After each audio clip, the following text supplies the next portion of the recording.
It is my pleasure to introduce Dan Keteri, Chief Executive Officer of Samaritan Albany General Hospital.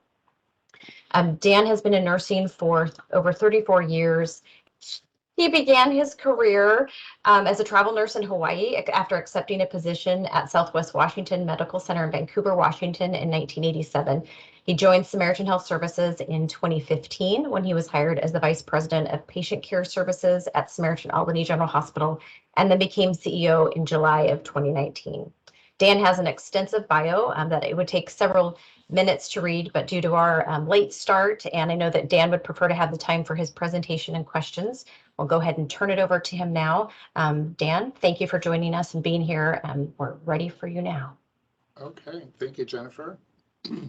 So what I'm going to do today is just do a little bit of a look back on the pandemic years. We're getting into almost 2 years now, so we'll do that a little bit. And then focus on what's going on the floors, give you some data there, and then talk about what are we going to be focusing on for 2022. So I will probably speed through this a little bit just because we're starting about 20 minutes late. So looking back, who would ever think we'd still be in the pandemic? As it continues now, we're probably into about 20 months or so. We're getting really close to that 2-year mark starting in March.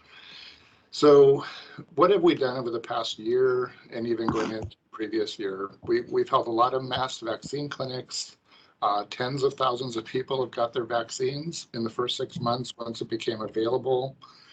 And then in October, November of this year, the boosters were approved for a variety of people, and now they're even extending down to the younger children. So we'll continue to offer those through our urgent cares, our primary care offices. But we have done a lot of boosters as well. And when I just say, when I talk about this, there's thousands of hours of work that have gone into this across the system, and here also at Albany and in our with working with the county commissioners and our health department. Then we had a little bit of a bright light when the monoclonal antibodies were approved to be administered to patients that had maybe like COVID light symptoms. They had to be positive. They couldn't be dependent on oxygen really. And we started a monoclonal antibody clinic in the Reimer conference room. To date, we've administered 185 doses. That's starting to wane a little bit. So now we're just offering them in the ED when patients show up that qualify for that, or an infusion center across the street. So we continue to offer monoclonal antibodies when criteria is met. And then probably one of the biggest supply issues that we've had is supply chain challenges. And we were to the point where this is impacted not only by staffing, but just the access or the availability of supplies. Food delivery service was out of commission for a little while late summer. So our management team down in the food service center, they ran up to Salem and they were just buying food and filling their cars with everything we needed so we could keep patients fed and our staff fed as well.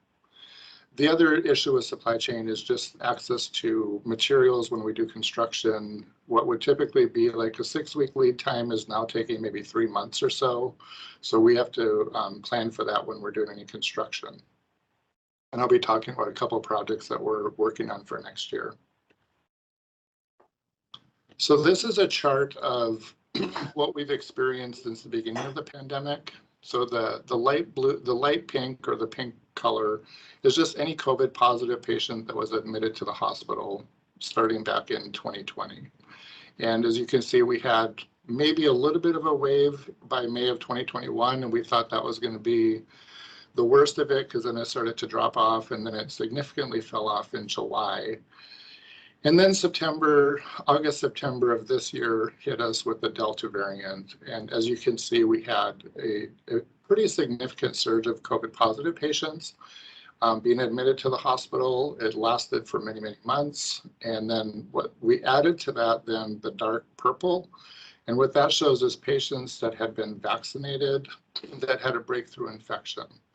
Still less than about 10% of our patients were hospitalized after being vaccinated.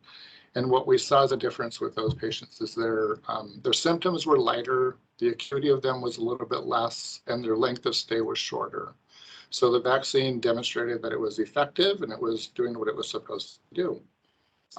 We are currently holding on, I believe, 3 days of zero COVID positive patients in our hospital, which is really nice. It's a reprieve for our staff.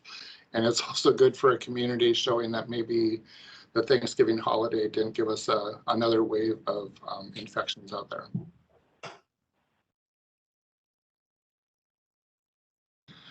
So I did this a few years ago, and it was probably the easiest way just to give people a picture of what's going on in the hospital. So we'll do some virtual rounds. We'll start on the 4th floor, and then I'm just going to talk a little bit about each area in the hospital and just share some statistics with you and some data, and then at the end we'll go into what we're planning for next year. So we'll start off at the 4th floor. We've had almost 400 deliveries this year already. I believe December and January are expected to be very busy months. So the staff up there have been taking care of a lot of newborn deliveries. I'm not sure if these are COVID related or not, but whatever it is, we're happy they're coming here to have their babies born, and the staff are doing an amazing job. A thank you to the foundation. They've funded new furniture for all of our patient rooms. They're a little bit dated since they've opened. They've also bought the foundation will be buying us a fetal monitor, as well as some new hearing screening test equipment. So we appreciate everything the foundation does for us, and you'll see that scattered throughout the presentation on the things that they've done. And then just a shout out to a couple of our groups out there. So Dr. Dasklos was voted top or best gynecologic surgeon in the Mid-Valley. And then our pediatric clinic, Mid-Valley Children's Clinic, was voted as the best pediatricians and best pediatric clinic in the Valley. So 2021, this just came out a few weeks ago. So kudos to them. Now we'll go to the 3rd floor.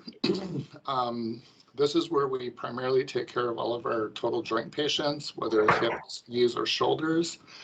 We have done 645 surgeries this past year. Probably a fair amount more to happen in the month of December as people get their deductibles met. We are certified through DNV, which is a certification program through the CMS program, which is monitored by the federal government. But we do get certified by them. This is our 2nd year in a row, which means we're meeting best-in-class service and quality outcomes for all of our patients. And then in July, Dr. Ryan, who's pictured on you'd be to my left or the right as you're looking at the screen. We celebrated him because since he came over from Good Sam, he was really the impetus behind us creating this program and doing a stellar job. He completed 1,000 total joints were completed by him this past year. So had a little bit of a party down there. This is probably the brief time where we were allowed to not wear masks if we were vaccinated. And shortly after that, we put our masks back on. And we'll go to the 2nd floor. In Med-Surg, we primarily care for all of our sepsis patients, stroke patients there, general surgery. It's where we created a dedicated COVID unit for a fair amount of our beds on in one of the hallways. We were able to isolate patients away from the rest of the other patients on the floor. But we continue to receive awards, not that we do this for the awards, but people out in the community like Health Grades, they recognize us for outstanding patient experience. We were top 15% in the nation, and then we also had a 5-star award for the state of Oregon, putting us in the top 5% for the state of Oregon. So kudos to all of our staff on the 2nd floor, and then we share staff on the 3rd floor. So we're really just doing a shout out to everybody in the hospital, because patients don't say, well, just this floor did a great job. It's the whole hospital did a great job. So we continue to do great there. Also on the 2nd floor, going down the hallway over the breezeway there, we have our pulmonary function testing unit. It's really just a room, but we do a lot of tests there. We've done 700 already this year. And talking to the manager earlier this week, we expect to continue to treat patients for years to come that have had severe COVID. So our pulmonologists are calling this like prolonged COVID. So we continue to assess them probably every 6 months or so. So this is going to be a population that keeps coming back as we assess their lung function, their ability to use oxygen and to get it throughout their body. And then we send them back to the pulmonologist for whatever treatment plan they've determined is necessary for them. Our intensive care unit's at the end of the hall. It's a 9-bed unit with 4 beds that we've dedicated to COVID. 3 of them in our progressive care unit, and then one area has a negative airflow room that we can put patients in. And what we have seen since the pandemic started is definitely a higher level of acuity of patients. Initially, there was a lot of patients requiring ventilation, but as we've moved on and learned more about the virus, we pretty much take care of them on high flow oxygen, or what's called BiPAP.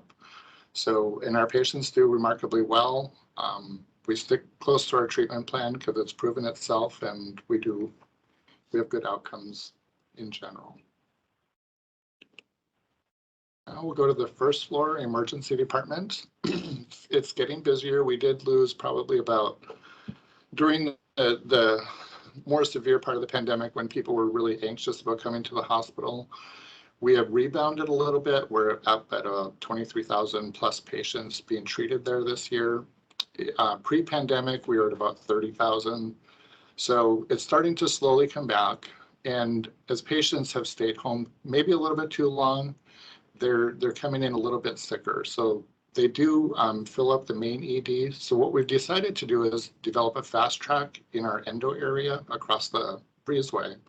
And we can treat patients in there with a much shorter length of stay for less acute. So if you come in with like an earache, sore throats, maybe a bump or a bruise or a sprain, we can treat patients in this area outside of the main ED. And we have a PA back there with a nurse and probably a tech, an ER tech.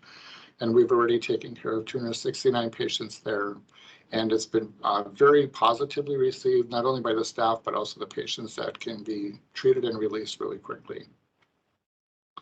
Our stroke program continues to do very well. We received silver stroke certification this past year with the American Heart Association, our Get With The Guidelines certification through the American Hospital Association, or Heart Association, sorry. And we've treated 232 patients. We also have access to Providence through telehealth, so we can do immediate consults with them through a robot, and that's available 24/7. I know I'm rushing through this, so if there's questions, make sure you save them for the end. Also on the first floor, we have imaging services, a very busy department, very busy staff. Over 62,000 imaging procedures were completed this past year with CAT scans, MRIs, and ultrasound. And then nuclear med, which is on the far end of the hall, we have taken care of 495 patients. And these are for a variety of things. Typically, surgeons will be ordering nuclear imaging scans to look at the anatomy of your body without having to do x-rays. It's sort of an x-ray, but not quite one. Next door to those areas is physical rehab and rebound.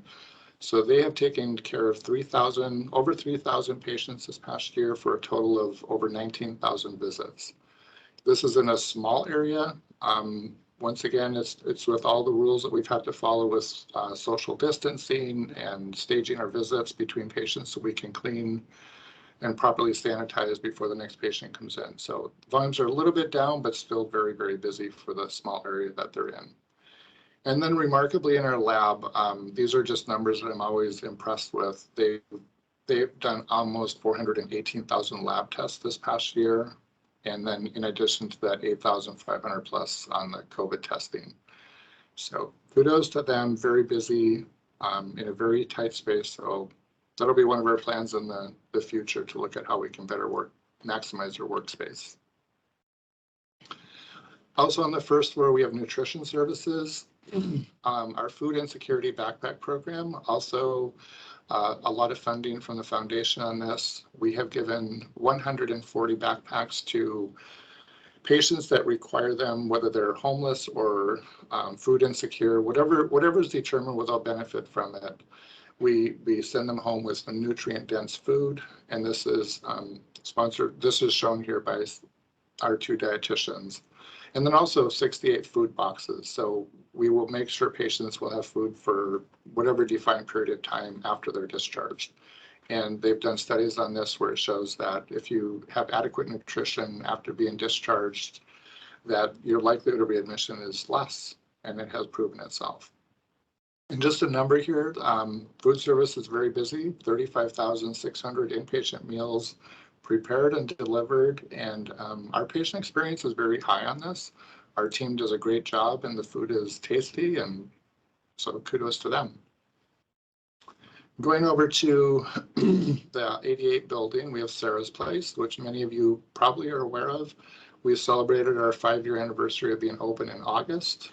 Just a reminder, it's our Oregon's only 24/7 freestanding sexual assault center, and we have our staff, but if they're not staffed here on site, they will be here within 30 minutes.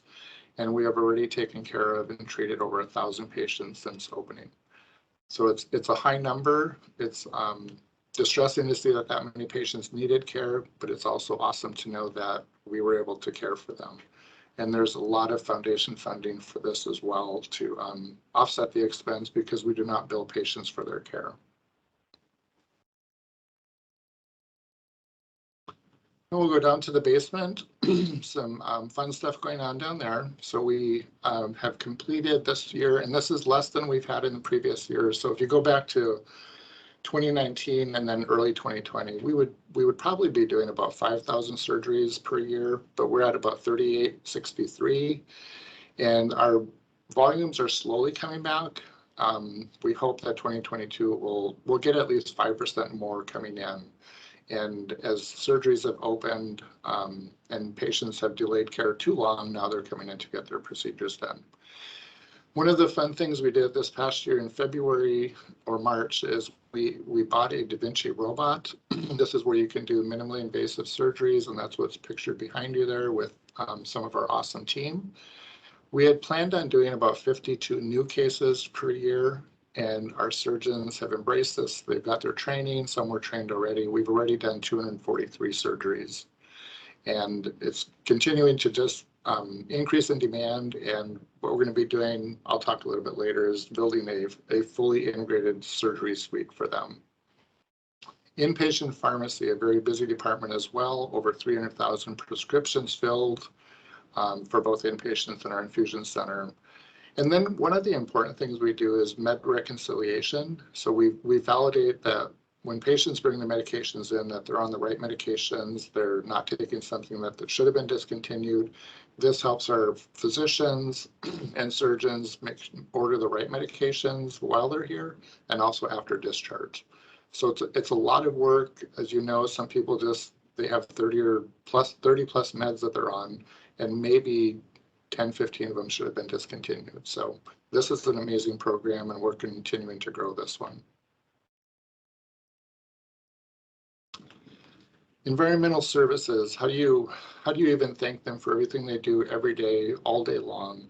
You know, I consider them when people say how many people work in infection prevention, usually you just have one person, they're typically a nurse. I'd say we have probably about 40 of them because our housekeeping services, EVS team, they're the largest infection prevention department in this hospital. They keep things sparkly clean. They're always doing all the high touch areas and making sure everything is sanitized. So they're just continually out there, probably the unsung heroes of reducing infections in the hospital. So thank you to all of them.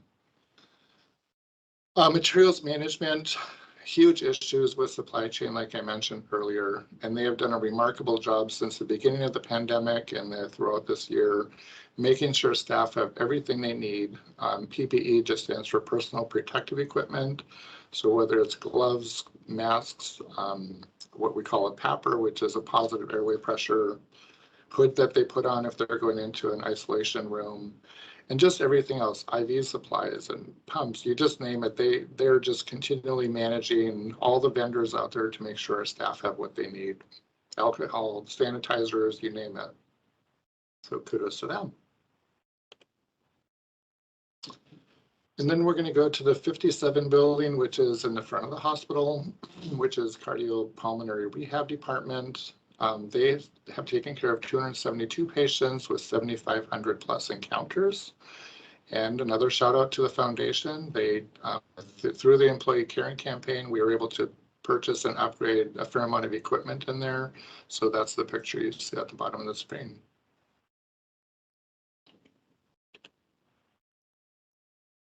And then in North Albany, we have our wound, vein, and hyperbaric center. 9,400 patients seen over there, appointments being done. Average daily census in this small department is 42. They have a very good process to get patients in, discharge them, get things cleaned up for the next patient to come in. So to see 42 in the small space they have is amazing. And then the other work we've done over the past year is to standardize how we do wound care across all of Samaritan. So whether it's at the coast, whether it's at Good Sam, Lebanon, we're all doing the same thing now under Dr. Latta's and Tiffany's leadership.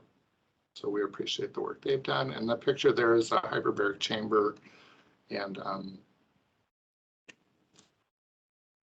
I should say we're also certified as a hyperbaric chamber or center of excellence, bariatric center of excellence. And then going over to our hospice house, just a reminder, this is one of only 3 freestanding hospice houses in the state of Oregon. We have served over 300 patients, so 319 patients, a full complement of hospice services. And we do have a holiday well wishes from our house mascot, Kitty Cupcake. And that's the picture we received today on our card. And thank you to them for everything they do every day, taking care of while we say it's one of the toughest jobs in the system, they do so well that it almost makes it, the patients really love being there and the families as well, and they have a great experience. Our outpatient hospice has grown significantly since we've combined the coast and the valley. So over 1,000 patients served with 1,500 served in 2020. And this covers everything from Lynn County, Benton County, Marion, Polk, Tillamook, Lincoln, and we have 24-hour RN availability with physicians or PAs or NPs to support them in anything they need to do any time of the day.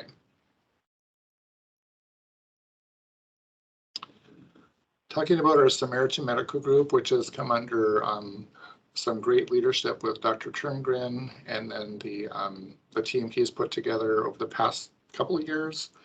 So for Albany specific, we have 3 verbal commitments from primary care physicians to join us both at Geary Street and North Albany in 2022. What this does is it allows us to expand our practices. So we do have multiple open primary care physicians practices in both sites to see new patients. So if you move into the community, you're going to probably be able to get a doc pretty quickly. You may have to wait a little while, maybe 4 to 6 weeks to see them for the first time or a little bit longer. But what they've really done is they've preserved open spots, not really open access, but open spots for patients that are seen in the emergency department. They're being discharged from the hospital and they need a quick follow-up on the care after their discharge. And our docs have done an amazing job with that. And then HeartSpring Wellness, 2 new clinicians will be joining HeartSpring have joined in 2021, and we'll have 1 more joining in 2022. And this is in North Albany, across the street from almost across the street from Sam Fit. Also, just a shout out to Dr. Arrow again. Not only do they have the best pediatric clinic, but he's also our champion for Read Out and Read in Albany. We get funding every year from the foundation again to purchase these books. And through this program, when kids come into the office, they get a free book at each well child visit or well child check until they reach 5 years old. So amazing work there. And there's also a shout out here to the Little Red Barn, book barn, so you can drop off gently used or new books. And this is somewhere down in Albany, and I have no idea where, but you can do that. And I'm sure Jennifer has information on where it is. Under health and wellness, this has been a focus for the team here as well as myself, that we really have to focus on our employees. So being healthy is a good thing. It gets you in a good headspace, which is why we're calling that one out there. But we do have multiple initiatives across the system as people get weary or pandemic fatigue, COVID fatigue, whatever you want to call it, they're tired. So our wellness council has implemented multiple different things to help staff with this, whether it's Headspace, which is an app you can put on your phone to more mindfulness training. They send out a weekly newsletter to encourage, including resources to encourage and support staff. This is a focus of rounding. When Melinda, who's my VP of Patient Care, when we get out there and round, we're pretty much always talking about this. And, you know, I read an article this not too long ago where it said the famous 3 words of a CEO is that I don't know, because there's so many things we don't know about this pandemic and how it's going to end or continue. And I didn't like those words, so I've changed my 3 words to I do care. And that's the message we're going to continually send out there. And then just a shout out to our SamFit team. We're the 3rd healthiest employer in Oregon this year, and we've been first place 7 times in the past 10 years. So this does show just support across the system for wellness and health and really focusing on our employees. And then the foundation, where would we be without the foundation? They have done an amazing job continuing to encourage staff and community members to participate and donate funds to us so we can continue the great work we do. So local donors to the foundation from January through October was $328,000. The foundation allocated back to the hospital on monies that they had, $405,000 this past year. Plus, they're going to be doing $700,000 for a robotics room, and I'll talk about that a little bit in the looking ahead part. But they help us with clinical equipment, patient assistance, whether it's bill paying or they need help with their rent or their power. The hospice center, cancer resource. You can see the list here. They support a variety of departments across the hospital, and we thank them for that. Our employee caring campaign this past year is where we go back to the staff and just see if they'd give back. They did donate over $108,000 to the SAGH Foundation across Samaritan, and across all of our sites, a total of $516,000 was donated to our foundations from employees. So thanks to Jennifer and Bobby for all the work they do and all the meetings they've had to have to make this happen.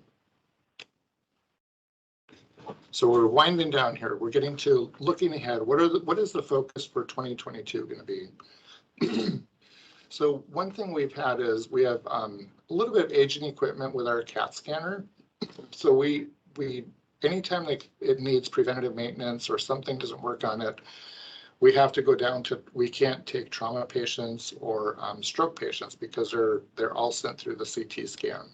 So we are going to be putting a second CT scan in. The remodel is happening.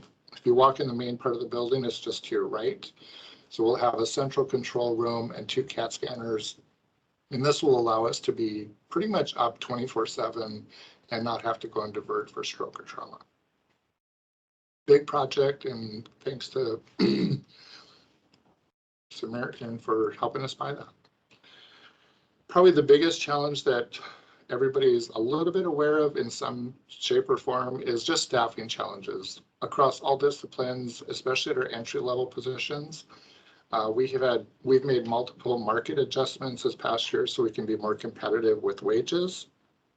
And as you know, when you go out in the community, you want to go to a restaurant, they'll say it's going to take a half an hour to seat you, but you've got 20 tables open. Well, the reality is they don't have staff for those 20 tables that are open. So you have to wait to be seated to a table that will be serviced. And that's no different than in the hospital. Sometimes we may have 5 or 6 or 7 beds open, but we don't have staff to take care of those patients. So we have to go and divert. So we will continue to look at staffing throughout all disciplines. And, just showing here is you have your lab people, your food service, your housekeepers, nurses, CNAs. In the clinics, you have your CMAs, your front office staff. Everybody is being recruited to somewhere else. And the wages are sort of going through the roof right now, and we have to be competitive with that. You'll see signs on almost every door out there that we're hiring, and then you can walk in and get a job. So huge focus for us this year, and we just need to, hopefully the pandemic craziness will slow down a little bit and people will just come back to work. We have our Hospice House Gala celebration. This will be celebrating 10 years of serving our community. And I will just let Jennifer keep you posted on details as we address how do we do fundraising while we're still in the pandemic and we can't get together in live. So we're probably gonna have to continue to do things in small groups or virtually. We do have a question in the chat. Mary Hare is asking, she's wondering if you can give an update regarding Albany Anesthesia. She says, I recall Team Health took it over on a limited basis, which I think that preliminary trial period has expired. It has, and that's a great question. There was a hope throughout the entire year that one day I would wake up and not be worried about anesthesia. So we did go with Albany Anesthesia. They sort of went bankrupt at the end, sort of the end of 2020. And we only had about 40 days to pull something off, Marty and I. So we share anesthesia providers with Lebanon. So what happened is we already had a contract with Team Health. So we added Team Health Anesthesia to our services here. They had a very hard time recruiting people. Reputation or just access to people, whatever it was, they just could not get people hired. So we were probably about 4 months into that process. We had a lot of temporary staff here. We were able to keep our ORs mostly open, but we had a lot of temporary staff, travelers coming through, and we knew that wasn't going to be sustainable. So I met with Marty and I said, it's time to pull the plug. We've got to move into a different solution. Our Samaritan Medical Group leadership had finally got through all the heavy lift that they had to do at the beginning of the year. So met with them and they said, why don't we bring it in-house, which was what I was advocating for. And I'm happy to say I wake up now and I'm not worried about anesthesia. So we terminated our contract with Team Health, I believe it was in August. So we're a few months into this, but Samaritan Medical Group has been very successful in hiring 8 FTEs, which is a full-time equivalent. So we have 8 providers. One of them is a physician. One of our CRNAs took a great leader, just really was awesome at leadership. Ashley Bigler, she's now our chief CRNA, and she pretty much runs the group. And we probably have to hire 2.5 more bodies or FTEs to get us to fully staffed, where the providers we can be fully staffed in our ORs, they can have their post-call day off, or they can take vacation time without feeling guilty. So we're very, very close to that, and I hope to be there by the first quarter of this coming year. Great question. Thank you, Dan. And I'd also like to point out too, Stacy did add in the chat that the Red Barn is located outside of Mid-Valley Children's Clinic. And this was something that was donated by one of our employees, was purchased at an auction, and it was actually created by Dr. Gobi. And so it's a wonderful addition to our community. I don't see any other questions in the chat. If anybody does have one and would like to unmute and ask, that would be great. And while we're waiting, Dan, thank you so much for the shout out to the foundation. I do appreciate that. Bobby and I love what we do, and love being able to support the services in our community to help our patients. So thank you. Well, as Stacy and I and Melinda were going through this presentation, it's just like, there's not a department in here that you haven't touched. So we just wanted to make sure you got recognition for it, because we couldn't do what we do without your support. Well, and all the community is supporting you guys. So yeah. Thank you. Great. I'm not seeing any other questions. Again, thank you everybody for being here. We do apologize for the technical difficulties. This has been recorded, and so we will be sending it out to those that have attended and were not able to get in through the link. And if necessary, we could even look at rescheduling too at the beginning of the year if we can get into Dan's schedule, because it was a great presentation. I appreciate how you go from floor to floor and building to building. It's wonderful to gives a good picture of the significant impact that Samaritan has and Samaritan Albany General has in our community. Well, I will take about 0 credit for all the amazing work that Stacy did. I just have all these crazy ideas, and then Stacy makes it happen. So Stacy's why you had a great presentation. We know the brains behind you. Yes, you do. So, okay, well, I don't see any other questions in the chat. Thank you again, everybody, for attending. Even with the delay, we're giving you a few minutes back in your day. So thank you again. I hope everybody has a wonderful day and a wonderful holiday that's coming up. And Dan, thank you again so much for your leadership at Samaritan Albany General Hospital and in our community. It's greatly appreciated. Okay, thanks, Jennifer. All right. Thanks Thank you, everybody.